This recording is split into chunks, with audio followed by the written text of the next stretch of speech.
Did you ever wonder what we're doing here? Like, what are you? Why are you here? What are you made of? Like, what's the deal? Like, what's the whole point of this life that we're living? If you ever wondered, if you're one of those people, I would just like to offer you my view on this because I know people that actually think that it's just a one time thing. It's pure coincidence.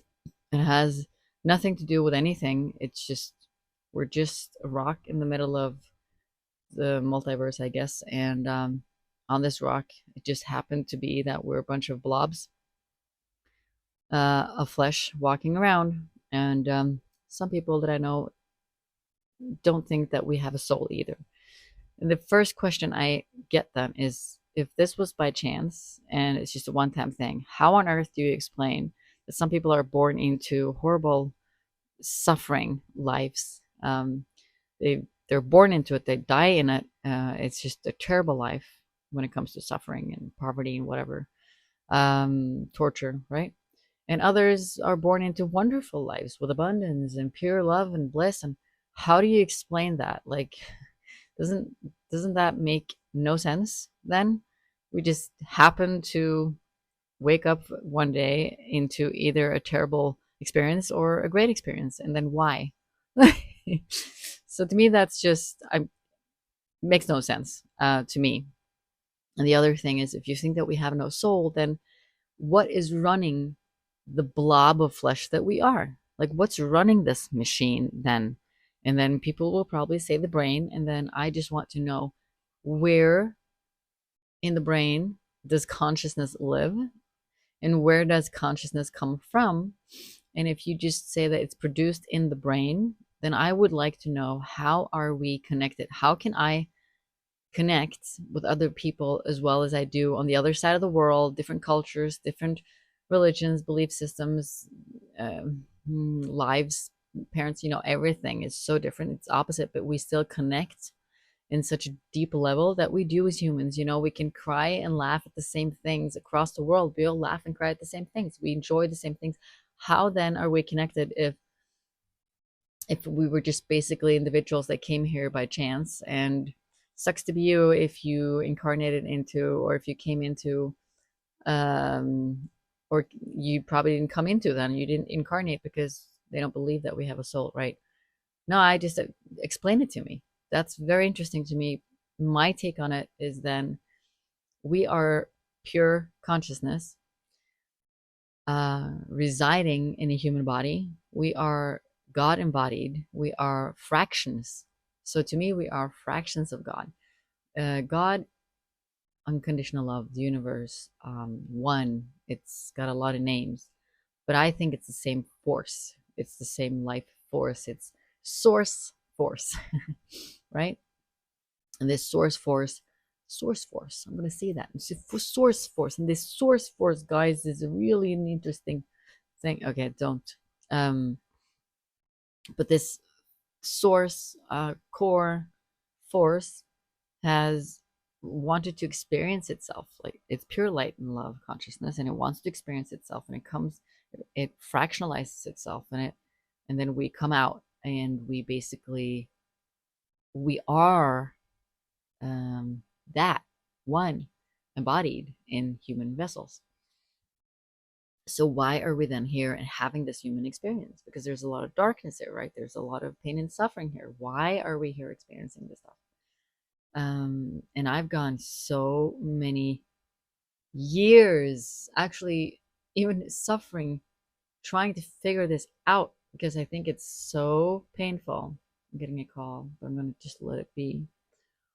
It is so painful to me. Oh, I see who it is. Yeah, I'm gonna like. It has been so painful to me to know all the suffering that goes on, and also know that it has been going on for eons, right? Just me thinking about all the suffering that has happened and people have experienced, it's unbearable. It has been unbearable to my mind. I had this quantum healing hypnosis therapy, or it's actually not the QHHT, it was the SCCH kind, earlier this year, and something happened to me. or with me. I changed something and my facilitator helped, right? In those 2 sessions, which I'm so happy about. I released something that had been holding me down for so long when it came to this topic, especially because I was stuck in having to help and save humanity from all its suffering. Like, it was just unbearable to me. We cannot keep going like this. Like, why are we even here? Why does it have to be that dark, that painful? I'm positive that was not the intention, right? Because for pure light to experience itself, it cannot experience itself within its own consciousness, like within itself. You can't put a light into a light and have it experience itself. Like, it doesn't really experience anything. It's just within itself, and it is in whatever it's always known. It's not going to be an experience, but it has to then be embraced within the opposition of it, or its opposition, well, darkness, basically, right? So light created darkness in order for it to experience and expand, because what happens then is that it expands because it will experience itself and have lessons and all of that, right? That makes a lot of sense. Who knows, but it resonates with me that that's the whole thing behind it. And so then we look at the earth and we're like, but really, did it have to get this bad? Like, this is kind of intense, right? Because we're looking at children, and humans in general, just the amount of suffering. It's like, ugh, really didn't have to go that deep and dark in order for us to expand, did we? Like, it seems like very strange thing. So then to me, it was all about the whole time I wanted to save humanity. I was like, what can I do to help? Because I always felt like I'm here to be part of this big change. I'm here to facilitate change so that we can move into higher states of consciousness, because basically we're just in a very low state of consciousness. And from this low state of consciousness, we are stuck in our egos. We're stuck in our own darkness, right? So we are basically here to embody who we truly are. We are basically here to remember who we truly are. Well, why is that so powerful?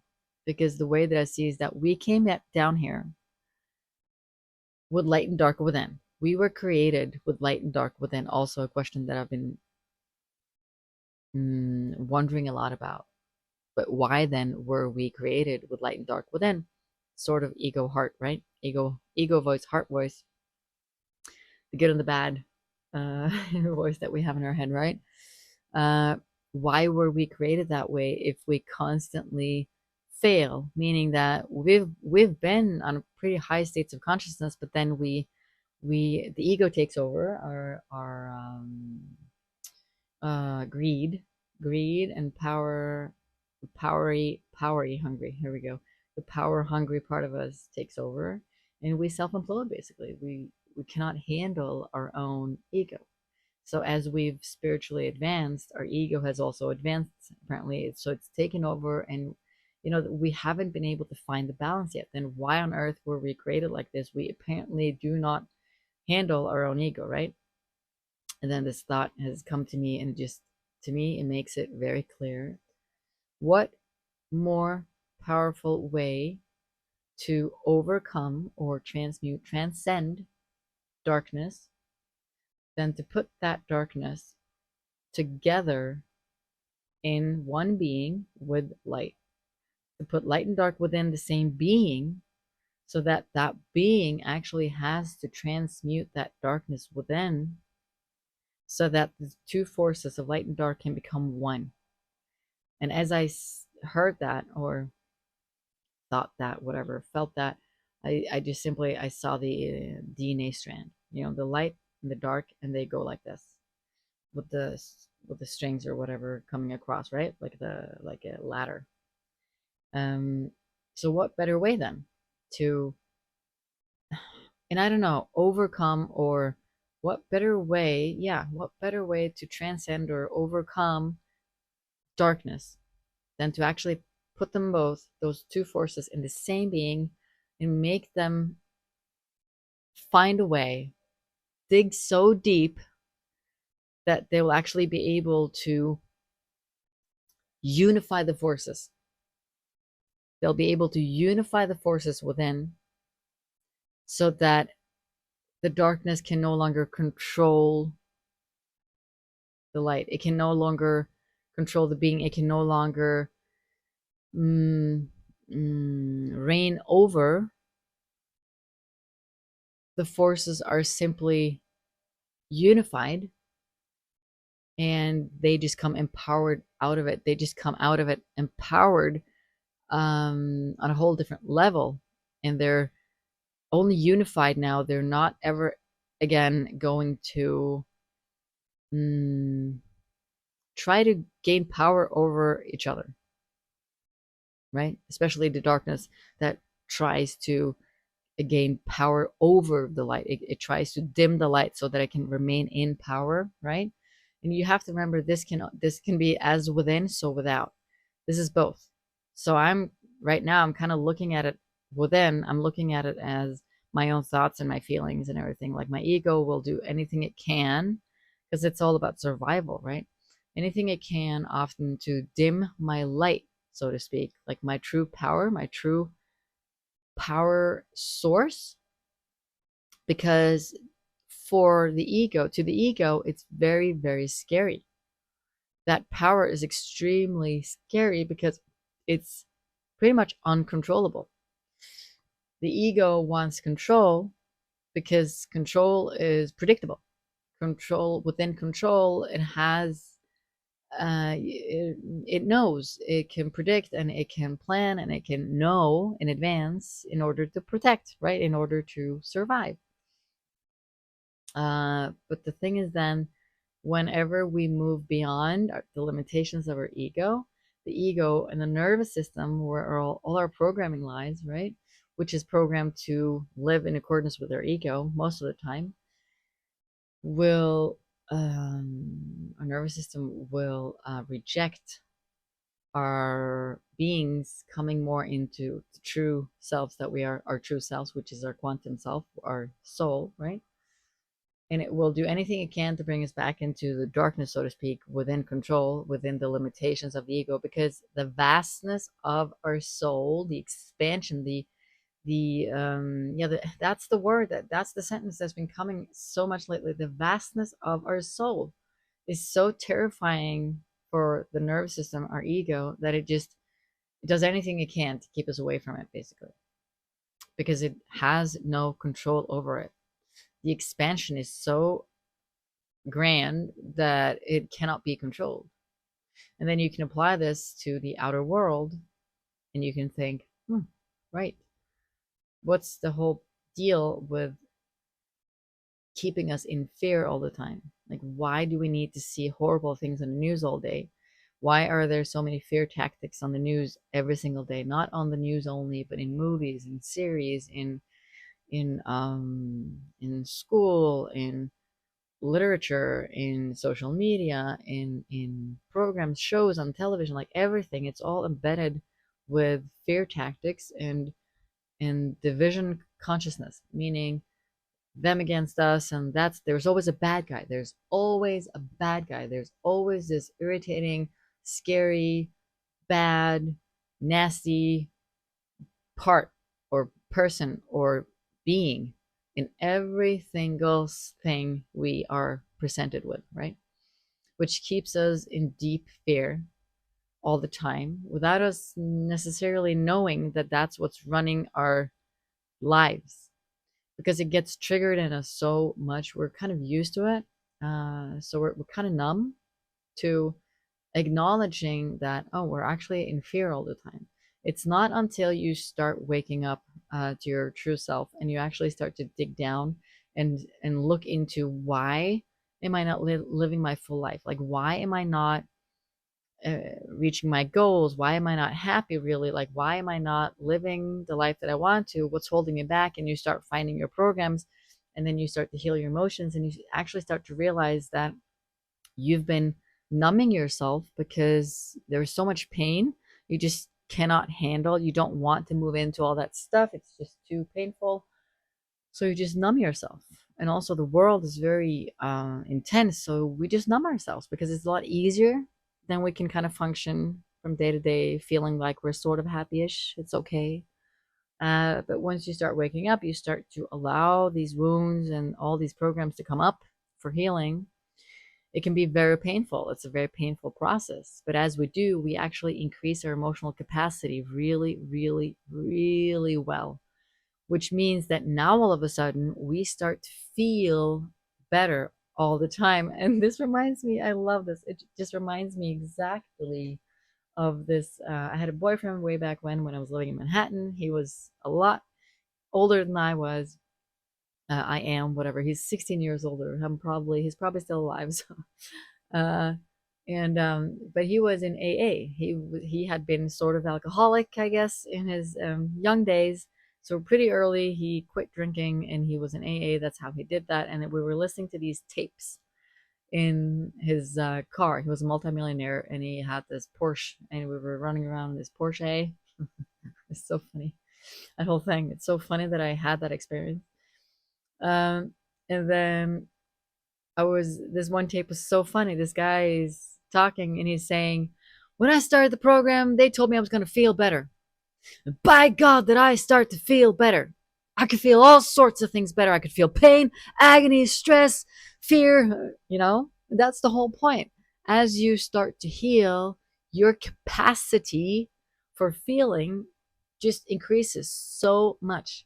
So that most people that start their healing journey, especially or not especially, but definitely with me, they had this really like woohoo in the beginning, and then they feel like they crash sort of like, what's happening? Like I was on such a high, right? Because you've actually cleared a lot of programming and you've raised your frequency really high, but then as you raise your frequency, your capacity to feel and hold emotions and allow them up for healing has increased so well that everything that needs to come up is coming up, and you're also noticing everything around you really well. Isn't that funny? Like it's actually really, really great. So as you wake up then, uh you know this, but when you're not awake to this in within you, you can look at the news all day and you're kind of numb. You don't know that you're actually being kept in fear. So the fear won't really be as obvious when you're sleeping. It will just get obvious when you start waking up. You're like, oh my gosh, this does not resonate anymore, right? Really does not resonate anymore. And then you go down in these rabbit holes and you do all that searching, and you just need to move through these layers. It's like there's a setup almost like of what's going to happen once you wake up, and it may not be in the right or in the same order. There's not a right or wrong order. It may not be in the same order as your neighbor and your friend, but it'll definitely be. You'll come through these places, and you'll get through certain, I don't know what to call them, stages, sort of. And a lot of people have made lists of how these stages look, and a lot of times they resonate really deep. I'm like, oh my gosh, that's exactly the way that I went through it. And other times I'll be like, yeah, but I've jumped from this and back to that and back. And, we jump forth and back. And none of the healing journeys are the same, I think. But we'll most of the time be able to look at the journey and be like, yeah, yeah, right, right. Yeah, we all went through that.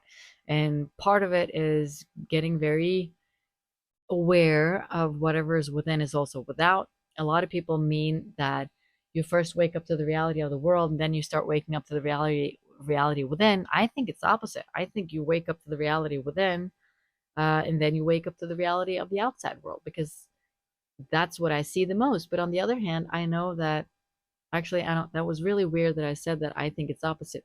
I experienced the opposite, but I do think both of them happened the whole time, really. So that there's no one way fits all. Of course, it never is.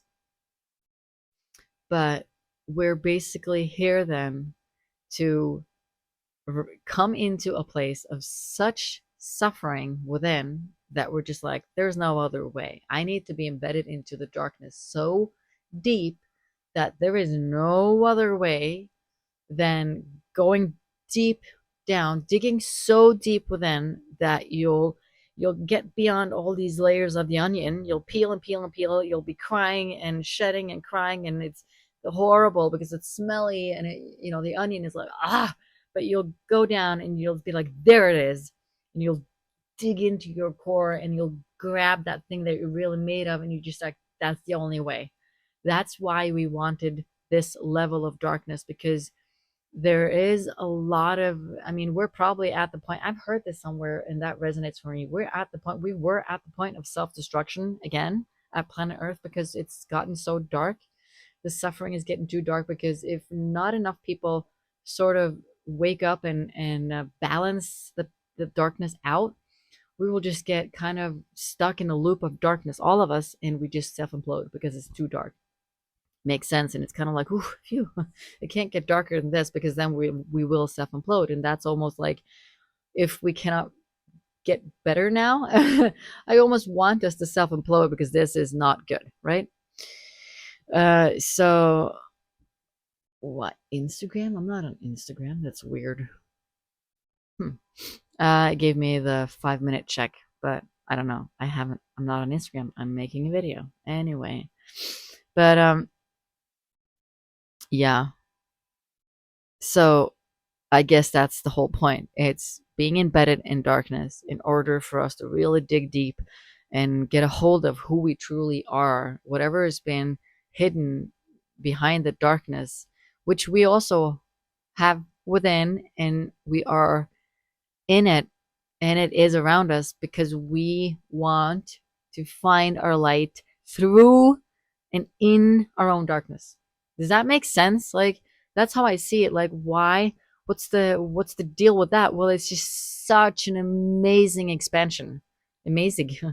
That is such a deep, raw, incredible, huge expansion of the universe to actually be embedded in, within and without, pure darkness. Not only darkness, but a lot of it, right? So that we have to go so deep, and we have to be so raw and go like, "Ah, that's my light," and I can grab it through. You don't have to go through that yucky mess. I don't know what I'm seeing, tar or something. It's so disgusting, and all the trolls and the witches and the whatever is gross in your head. I don't know. Witches are not gross, actually. I think a lot of us have been one. And we go deep down and we grab that thing and we pull up our light and we go, here you go. Right? I'm not afraid, and I'm gonna stay in this darkness, and I hold my light within this darkness. And this darkness cannot do anything to me if I don't allow it, and we just know. And that's the purpose of being here right now within this darkness. Um so how do we get like how do we get to that point where we radically self-love, meaning self-love, bubble baths and whatever nice things, yeah, awesome. But I mean, radically self-love means taking an inventory of everything we are and everything we believe, do, hold, feel, and we go through that, and we release everything that doesn't serve our highest good, and we reprogram, we heal our emotions, we heal our trauma, we dig into that darkness, and we find out who we are, and we train our nervous system to allow the vastness of our soul and body, our being, because that is true power. That is why we are here, in my opinion. That's what I feel. That's what resonates with me. And you really need to take what resonates and let the rest be. If it's not for you, don't look, don't watch. Yeah, I need to go to work now. And I thought I was not going to be able to make a video, but then this just came through. So now here we are. We have a 24-minute long video. If you've been here following me today, thank you so much for watching. I sending you so much love. I sending you so much love. I have more. I have a few more things that I wanted to say to finish, but I have to go, and they fell out. So yeah. All right. Take care.